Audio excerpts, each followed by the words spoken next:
Hi, my name is Vinette, and today I'm here to talk about blended learning. So, what is blended learning?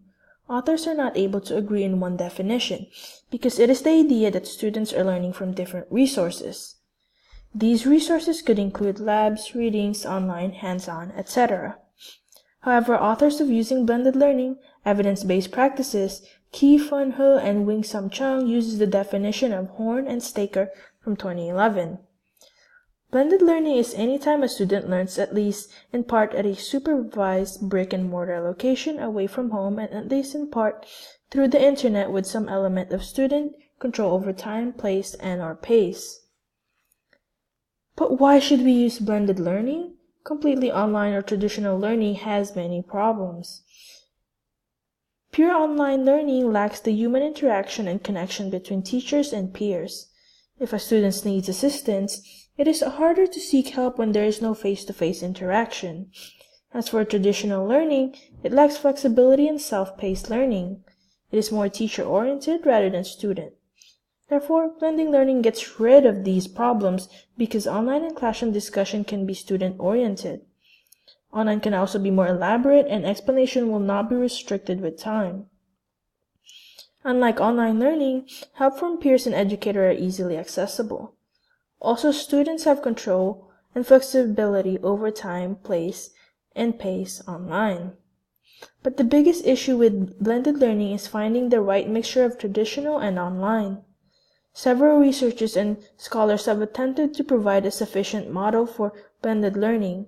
For today, let's focus on one of them. In Staker's model from 2011, he has 6 types of model for blended learning. First is face-to-face driver. It is where teachers deliver most of the content face-to-face. Teachers use online learning on a case-by-case basis to supplement or remediate learning. Second is rotation. Students rotate on a fixed schedule between learning online in an individualized, self-paced environment and a traditional face-to-face classroom. Online learning component can be remote or on-site in school. The face-to-face teacher usually oversees the online work. Third is flex. It features an online platform that delivers most of the content. Teachers provide on-site support on a flexible and as-needed basis. It is through in-person tutoring sessions and small group sessions. Fourth is online lab. It uses an online platform to deliver the entire course but in a brick-and-mortar lab environment. Online teachers are provided to address students' questions about course content. Paraprofessionals supervise but offer little content expertise. Fifth is self-blend. Students take online courses to supplement their school curricula. The online courses are always remote. And lastly, online driver. It uses an online platform and teacher that deliver all curricula. Students work remotely for the most part. Face-to-face check-ins are sometimes optional and other times required. Some programs offers participation in face-to-face extracurricular activities.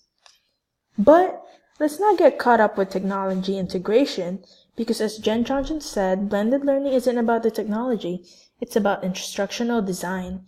Therefore, she means that technology can be used to restructure a more student-oriented classroom.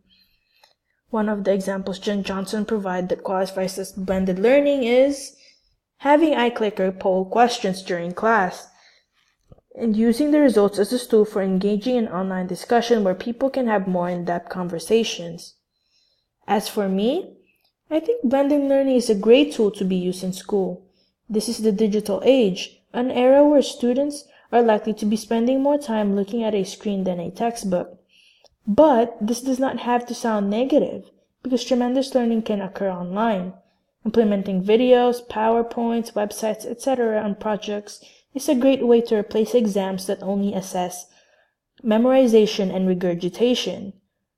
Lectures can be cut down and be replaced with small discussions or lab sessions.